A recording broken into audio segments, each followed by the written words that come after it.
Hello, hello, hello, everyone. I am coming to you live from my home office and studio. This is Coach Powell Training and Development, and I wanted to share with you just an idea of one of the reasons why you're tuning in today.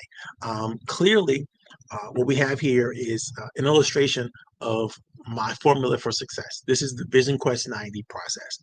I created the VisionQuest 90 process years ago to help entrepreneurs and business leaders become more aware of the things that they have to do to increase and literally take control of their success.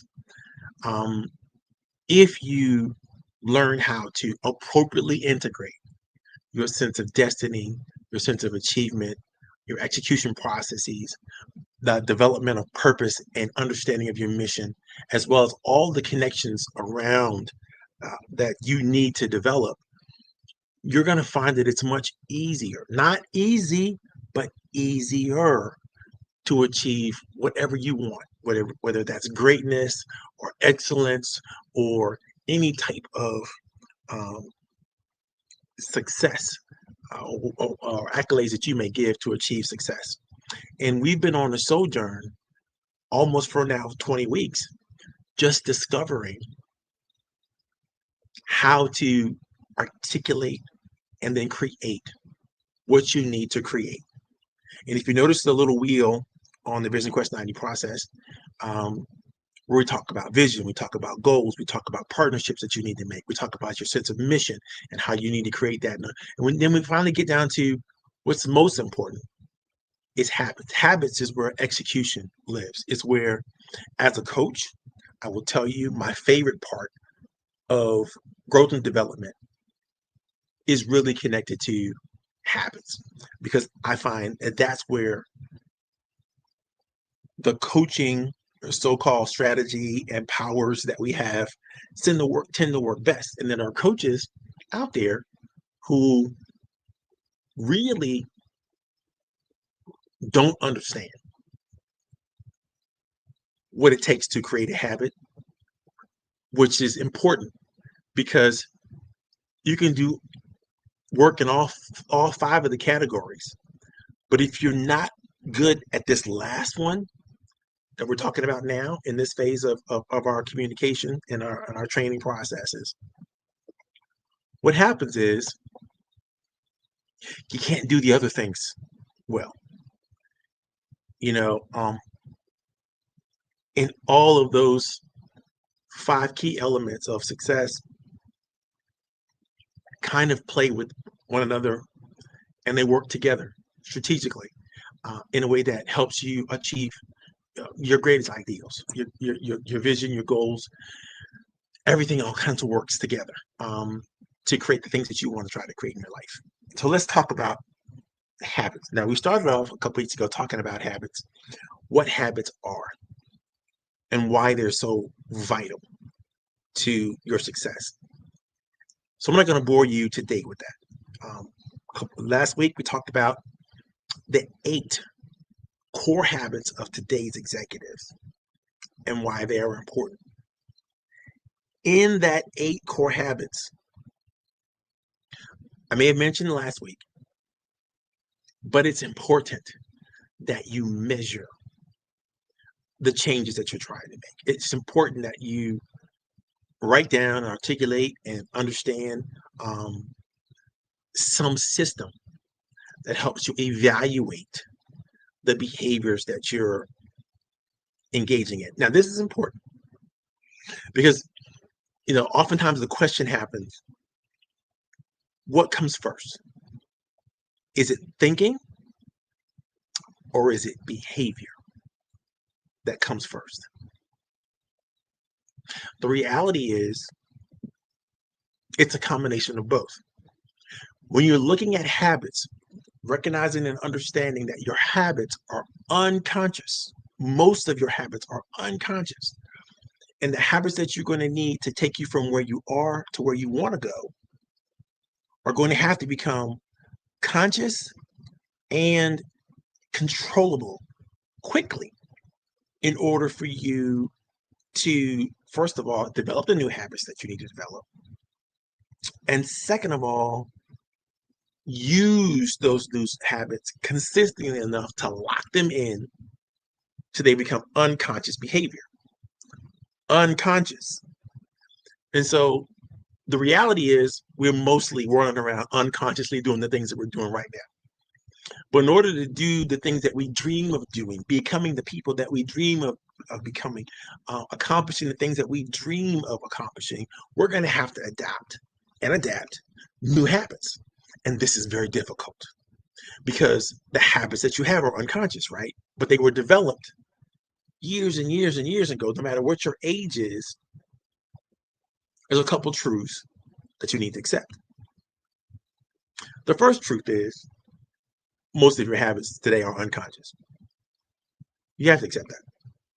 Unless you're constantly working on things like continuous learning or growth and development, and you're continuously trying to improve your behavior to accomplish results, and you're doing that in a systematized, well thought out, brilliantly articulated way, I got a feeling like most of us and most people, you're walking around just doing the things you do on autopilot.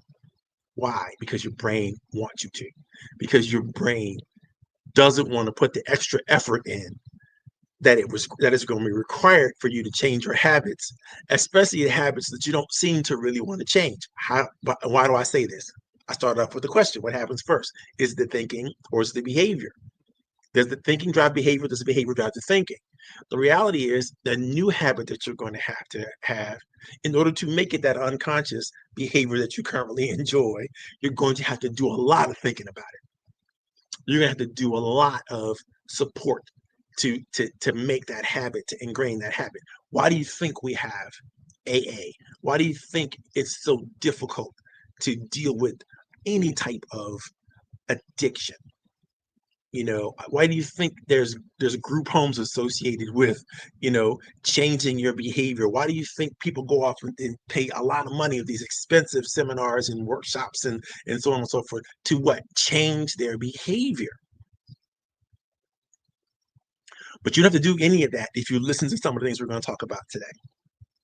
So today we're going to reiterate the 8 common behaviors that executives need to deal with, right? And then we're going to get into the neurological details of habit change and why it's important for you to understand those details. Now, yes, I'm going to use some fancy language, but I want you to take the notes of the things that may be over your head or things that you may want to ask a question about later on, because I will definitely answer those questions. But I want to make sure I get through this material so that you have an understanding this week of how and why you might want to engage in some serious habit adjustment, change, growth, so to speak. Okay, let's get to it. First and foremost, let's reiterate what the 8 professional habits that I talk about all the time are and why they're important. Habit number 1, you have to learn how to develop a morning and an evening routine, because the more conscious you are of what it is that you're doing through your reviewing your email, updating your to-do list, prioritizing your work for the day, and then ending your day in a review of some type. You're looking back on the activities that worked for you, the things that didn't work for you, making sure that you look again back at your to-do list and plan for the next day. These are things that are going to lock in the habits that you want to lock in and create, that you want to create. So develop a morning and evening routine that includes all the things we just talked about. Number 2, prioritize the kind of activity that matters most to you. And one of those activities must be rest, right? You have to do a couple things just to remain well every day. You got to drink water. You got to have some physical activity. You have to eat well, obviously, correctly and well, right? And there's a timing to that. How you eat, that matters a lot, right? And then you have to make sure you're breathing. Really, oxygen is important to the brain function, right? And the last and most important thing is you have to rest. And I don't mean the type of rest that means you took a nap or you took a quick siesta for 5-10 minutes or whatever it is. I mean a full on rest and recovery cycle, including REM sleep and all that kind of good stuff. If you need to do some detailed work into that, go ahead and do that. But it's important that you rest. It's so important that you not only rest at an appropriate amount of hours. Everybody needs different times, so I'm not going to give you, the standard. You got to rest for 10 hours. Sometimes it's 8 hours, sometimes it's 6, depending on who you are, the activities that you have to deal with, and the demand that you place on your schedule, right? But also make sure you're taking one day to just absolutely chill out. If you're not coming back from your week in full recovery, you're doing something wrong, and you have to think about that. What does it mean and what does it look like? But you can't do any of that if you don't journal, if you don't do your planning and review. Make sure that you are monitoring yourself and the effort that you're putting forward to do the things you need to do. And this is number 3, right? Focus your energy management.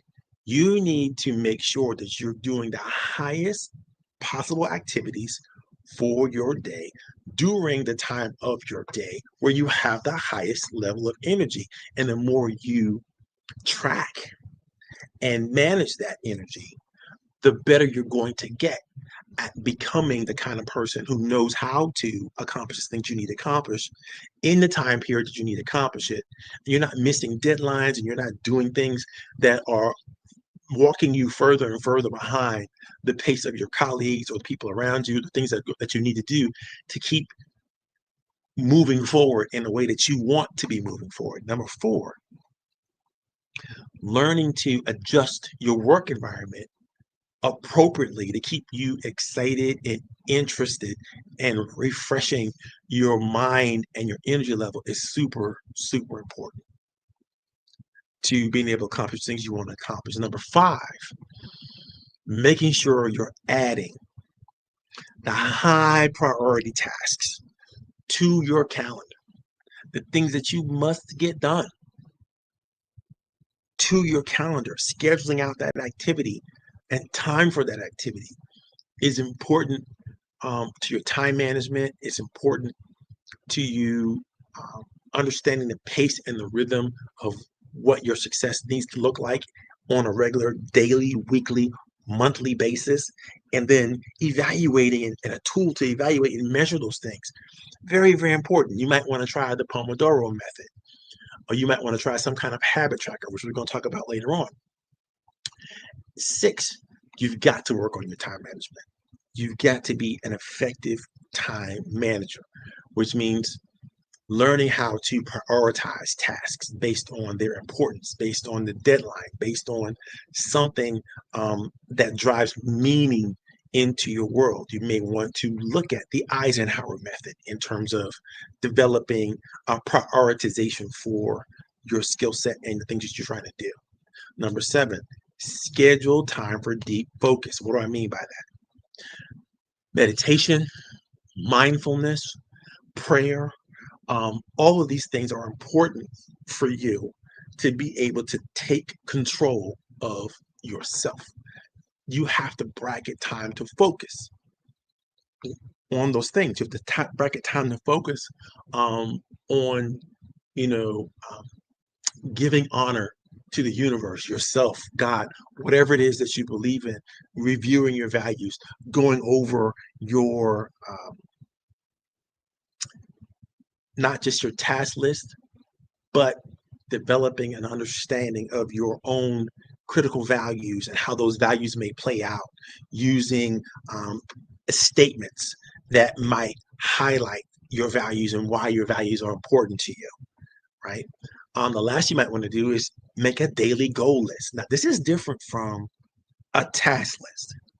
A task list are the things you know you need to do based on some things that you kind of regularly bump into on a regular, consistent basis, almost every day, right? Some different changes may happen in your task list, but a goal list is different. A goal list of your day is like 2 to 3 things that you want to work on today that progresses some of the goals that you have for yourself. If you don't spend any time during your day working on those things, those long-term things that are important to you to set out, to discuss, to move forward, then you're going to feel like your life is not in control at some point. You're going to feel like you're just working to serve everybody else's efforts and energy. You want to prevent that from happening to yourself. Let's review them again. If you really want to focus your energy and your productivity from a professional point of view, you want to, number one, develop morning and evening routine. Number two, prioritize rest. Prioritize your activities, the most important activities, including rest. Number three, focus your energy management. Number four, change up your work environment to create some new energy. It may be move your desk around, or change your stuff on your desk, the little tchotchkes and things like that. Things that help you just come up with a different viewpoint of things. Number five, ask or add the most important tasks to your calendar all the time. Get good at that. Get used to that. Do that every day. Number six, work on your effective time management. Again, prioritize your task and make sure you do that. Number seven, schedule a time for deep focus. If you're missing meditation moments or prayer moments, or whatever you're doing for mindfulness practice, put that in your calendar, put it in your schedule, and never miss it, right? Make a daily goal list, things that you want to get done today. Now, that's all important. Those are all the things. Tried and true, study methodology and practices. And if you read the document that I'm creating later on, then you're going to find there's all kinds of tools and techniques that are going to help you do all that kind of stuff. But that's not going to answer the why of it all. Okay? And the best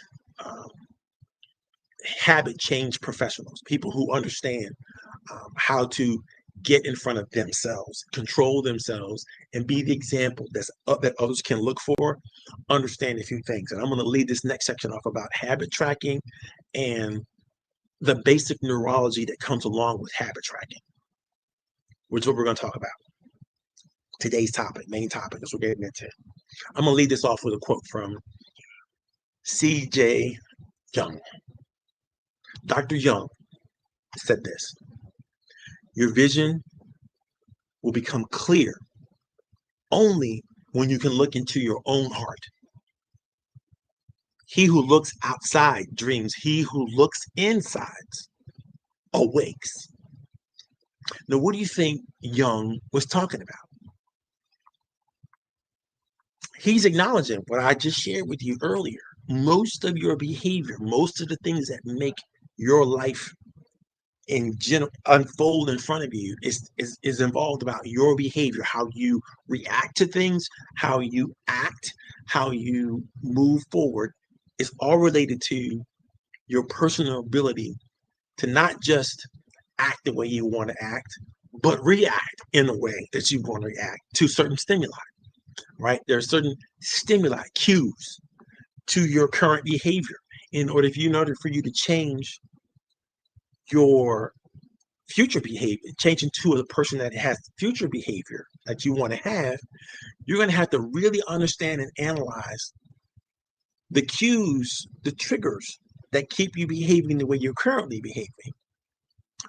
Refocus, repackage, redo those cues in order to create the environment that you're going to be able to exist in with your new habits. You can't just say, I'm going to stop smoking or stop doing this and now do this other thing. You can say it, but it's not going to work. Yes, your behavior actually helps you develop a higher level of thinking. So what comes first, your thinking or behavior? Well, consciously, it needs to be your behavior. So imagine if you want to be excited about doing something that's positive and wonderful for yourself that you're not currently doing. You want to get excited about it? You can trick your brain into getting excited about that thing but you're going to have to change your behavior. And you're going to have to discipline yourself to train your behavior, not just to do the thing because it's the thing to do, but to do the thing because you have rewards, you have triggers, you have cues that help you do the thing and then feel good about the thing that you're doing. Yes, you have that ability because you have choice.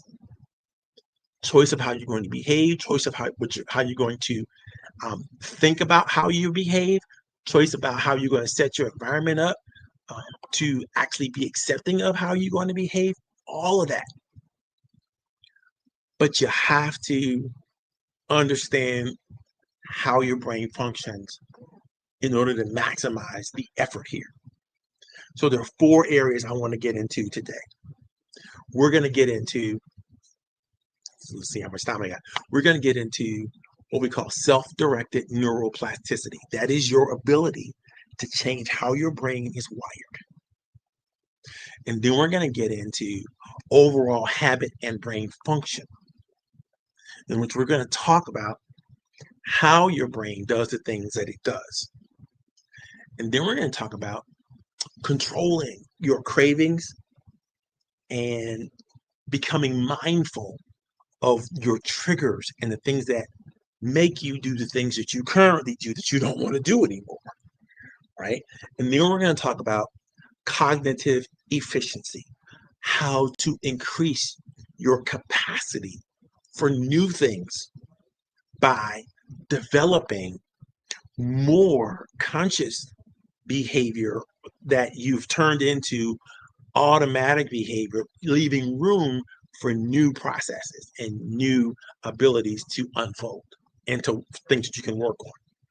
So first of all, let's deal with self-directed neuroplasticity. What is neuroplasticity and how does it work? This intentional rewiring of your brain to create more positive habits primarily occurs through what we call active reflection. That's when I get into that reflection time. Every day you need to spend time looking backwards over the day and going, okay, what did I learn from this day? What do I need to double down on and do better with? And what do I need to make sure that I can see? How do I reward myself even better for doing better tomorrow? Right? What kind of cues, what kind of triggers can I put in place that will help me do the things that I want to do? Is it accountability? Is it a little reward that I might give myself? And it's got to be a positive reward, by the way. It can't be one of those rewards that drag you into negative behavior, right? Like if you're on a diet, you can cheat maybe once a week, but you can't cheat every day.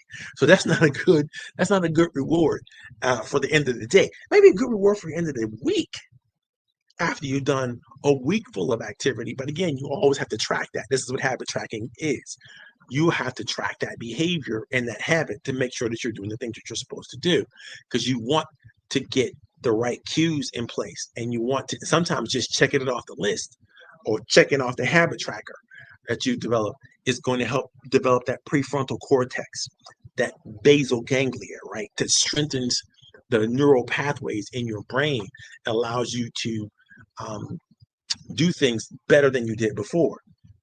But if you don't take time to pause and reflect about whatever new routines you develop or new habits you develop, then you don't give your prefrontal cortex, your brain, that space it needs to do that rewiring around your goal setting or your decision making, in your self-monitoring, right? All these things, these conscious oversight tags help you build what we call a habit loop and give you the right emotional feedback.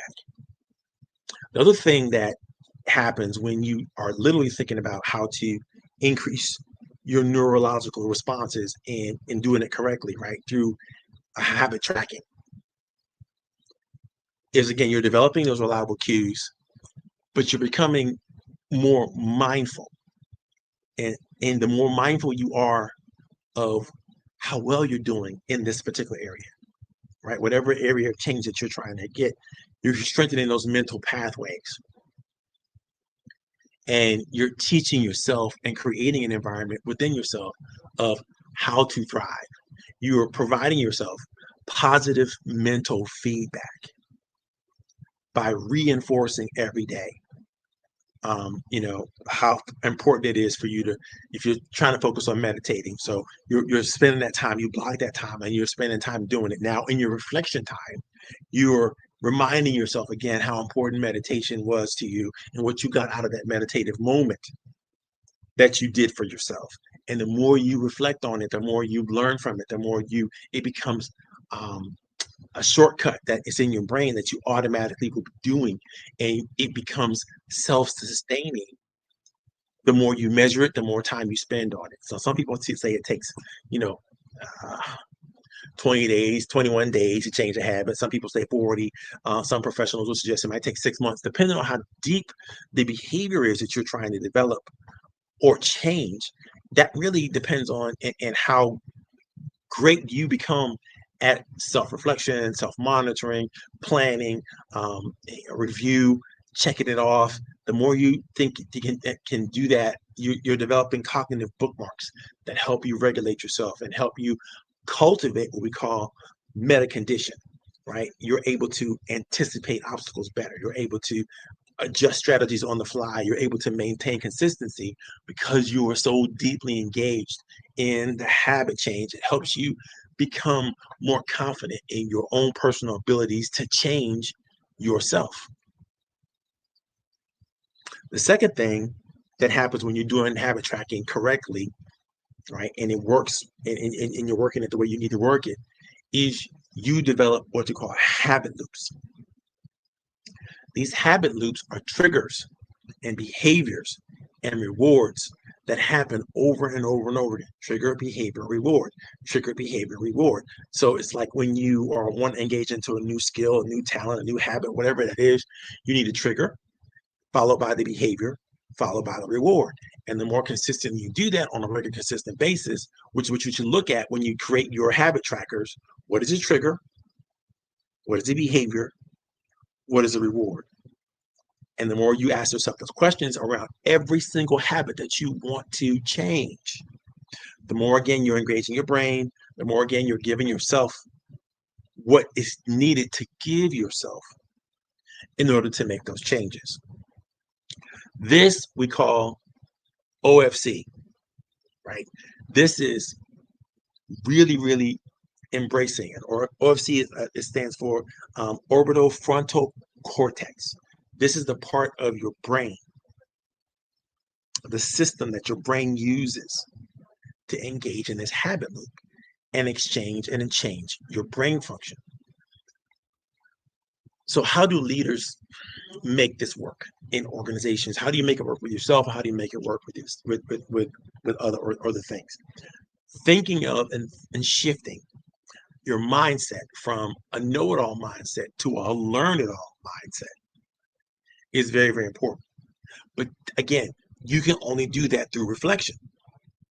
What did I learn today? In your journals every day, ask yourself, what 3 things that I learned today that I can move forward?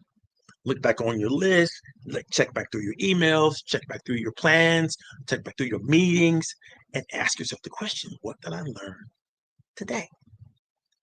If it's just one thing, it's just one thing, fine, put it down. If it's 3 things, you can do 3 things, that's even better, right? But the more you get used to asking yourself the question and then responding in writing, this is something that you shouldn't type out, right? And keep it online. You should keep it in a personal journal. You should use writing to make it happen. And I'll tell you why a little bit later if you want to know.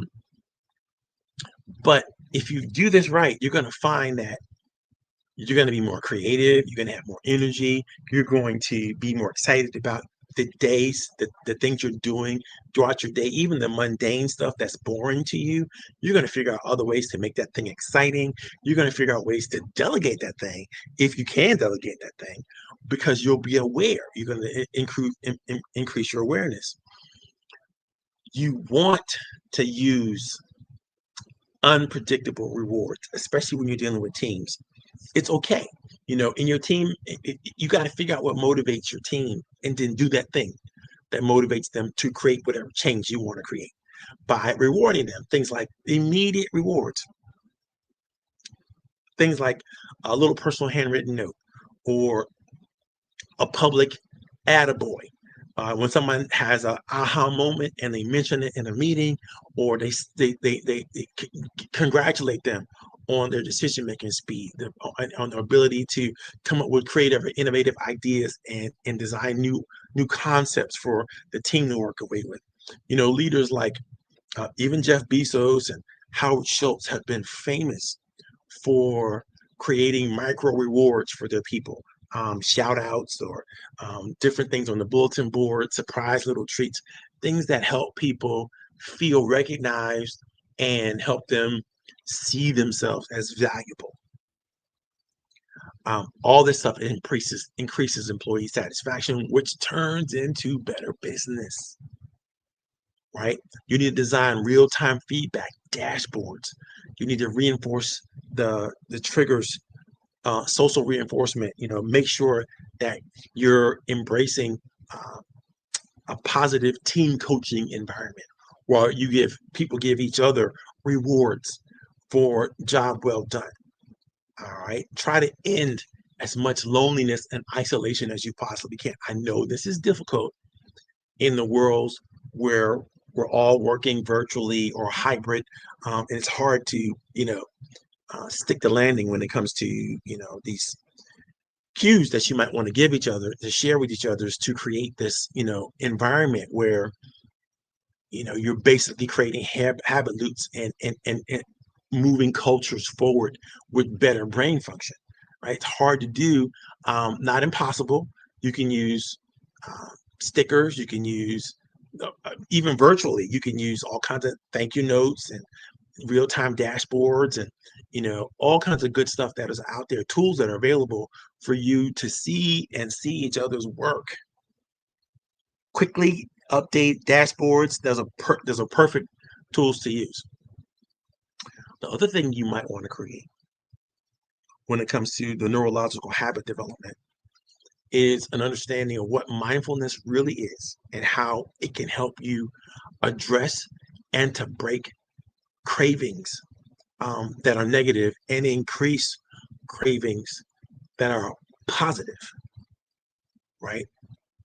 And again, that's back to this reward loop thing we talked about earlier. You have to be able to trigger each of those moments within a reward or habit loop syndrome, right? If you don't, then you're not going to and do this stuff on purpose. If you don't do this right or do this well, what's going to take over is recidivist behavior. And recidivist behavior now is going to be based on an amygdala response, meaning your brain is going to trigger that you're trying to do something that you haven't done before. And because you haven't done it before, your brain is going to approach that new task, that new behavior with a fear and apprehension. And then it's going to cause fight, flight, or freeze syndrome to happen. Either which is a waste of time and effort until you become disciplined and practiced at anything. You're going to have a hard time with this idea of understanding yourself and moving yourself forward and adjusting the things that trigger and reward yourself and your brain. You have to become mindfulness. You have to become mindful. That's what I mean by that. Because when you become mindful and you are aware of not just what you do, but why you do what you do and how you do what you do on a regular, consistent basis, only then are you on top of your emotional regulation. Only then can you respond the way you need to respond in almost any situation. It strengthens your ability to see what goes on and what's happening, not just inside yourself, but how you are affecting the behavior of other people around you. You might want to do things like develop a pre-meeting ritual. You breathe and you do things with intention. You might want to take micro body scan breaks where you look into every 30 to 60 minutes of whatever work you're doing, maybe even 90-minute cycles. Take a moment back, breathe, Just scan your body. How do you feel? And try to find ways to release tensions. You might want to stretch, or you know, um, do some neck exercises, or get up and walk around just for a few seconds. Shake it out, release the tension, right? Do the things you need to do to help yourself get back into yourself, into your own body. Ground yourself using some grounding practices. There's all kinds of breathing techniques and all kinds of grounding techniques that you might want to use in order to regain control of how your brain is processing and functioning certain things. The last thing I want to mention here when it comes to the right kinds of habit trackers and using the right kinds of habit trackers and to increase your neuroplasticity is the whole goal for it all is to increase your cognitive efficiency, meaning there's only so much that your brain can handle. There's only so much that you can do. And your brain has a lot of work to do every day, right? You want to take advantage of every possible brain resource and put as much of the positive energy in your life to making the behaviors that you need to embrace. Put them on autopilot. You cannot do this by accident. You have to do this on purpose, which means the more your brain is engaging in the right kinds of positive activities on the regular, consistent base every day, the more space now your brain has for the more complicated things that you have to have space available for, right? When I love this Ayan Van Zandt quote, and it's more like a methodology or thought process. If you ever watch her show, she'll say to people, you need to do the work. And she's always referring to the work on yourself, and how that shows up in real-time life, right? Is learning how to automate and systematize routine, repetitive work that's happening on your everyday. But you can't be running around thinking about things all the time. You have to get to a point where you are, or because you already are on autopilot, but whatever new changes that you need to bring into your life means that you have to learn how to be more effective and efficient in those changes and become better at context switching, giving yourself norms, rewards, and penalties for certain things. So you have to learn how to do that. You have to learn how to clarify your decision making. I think, again, Eisenhower matrix, one of the things you should look up and think about using as a decision-making criteria, coming up with decision trees, if-then rules for common choices that you have to make regularly so you don't have to think about it. Introduce some kind of simple scoring system on 1 to 5 scales to assess certain ideas and concepts that you continue to bump into, or you will continue to bump into. So it makes it easier for you to, again, make the decisions about how to move forward. People might, when you get good at things like this, people wonder and are amazed at how wonderful you handle certain things or how you make certain decisions so quickly. And it is because you've practiced making those decisions. You've practiced engaging in those responses. You've practiced doing the things you need to do to make the changes in your behavior routine, right? Leverage technology, use AI, visual dashboards, project management tools and systems all help you to automate certain functions and certain things that you normally would take, weeks and months to create and generate. Don't be afraid to track and refine what you think about your cognitive load and how those things are happening on a regular, consistent basis. If you learn to automate your mundane work and clarify your decisions, your decision making, and streamline your communication and embed these mindful resets, you're going to preserve and reallocate your mental resources in places where they need to be. And over time, you're going to have these self-reinforcing habits that you will practice. You'll be able to multiply your cognitive efficiency. So when you think of things like excellence, and you think of things like greatness, and you think of things like, achieving wondrous results, you don't reserve those ideas and concepts for somebody else. You embrace them for yourself. And this is going to enhance your mental well-being. It's going to enhance your organizational outcomes. Everything's going to work better when you learn how to maximize the techniques and tactics needed to gain control of your neurological and mental processes. It's going to help you develop the kind of habits you have to develop that's going to fit well within that organizational structure I mentioned earlier. And I'll put it back up on the screen. You're going to be able to do all of this much better. Now, next week, we're going to talk about some of the ancient wisdom around habits. And we're going to look at the Bible, but this stuff applies also to the Torah. It applies also to the Quran and any other great books in the world that have been developed about habits and how habits are used and ingrained within the human DNA. Hopefully, you'll hang in there, ask any questions that you have. And like always, this event is sponsored by my brothers at Phi Beta Sigma. I'm wearing my little shirt today. and other sponsors include, all my clients literally are allow me and sponsor this moment of training and allow me the frameworks to really make this discussion relevant. And I hope that you found it relevant. Hope you can use it in different things. I got a lot of people out there who are give me a couple shout outs and are online. Listen, this is a tool that I want to use to engage with other people. I want you to make sure that you have everything you need to be successful in your life and in your business. So do me a favor, don't keep it a secret. If you can share this tool through LinkedIn, YouTube, or whatever, don't just say I had a good time, I made a good thing. But share this with everybody. Like it, thumbs up, do all the other kind of stuff and engagement you will need to do. But that's super important to us keeping this program on air and alive and well. But also share it with other people and other friends. Invite other people to see us every Friday from 3 to 5.